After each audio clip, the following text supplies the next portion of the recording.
আর মাত্র কয়েকদিন পরই চ্যাম্পিয়ন্স লিগের শেষ ৮-এর প্রথম লিগে আর্সেনালের বিপক্ষে মাঠে নামবে রিয়াল মাদ্রিদ।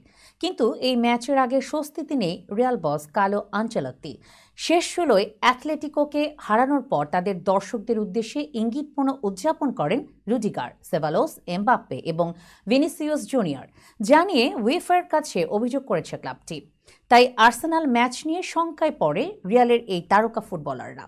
অনেকেই ভাবছিল আর্সেনালের বিপক্ষে তাদের ছাড়াই মাঠে নামতে হতে পারে, কিন্তু সুখবর দিয়েছে জনপ্রিয় স্প্যানিশ গণমাধ্যম মার্কা তাদের প্রতিবেদনে জানিয়েছে অ্যাথলেটিকো বিপক্ষে উদযাপনের জন্য প্রথম ৩ জন ফুটবলার আর্থিক জরিমানা পাবেন। তারা হলেন সেবালোস, এমবাপ্পে এবং ভিনিসিয়াস জুনিয়র।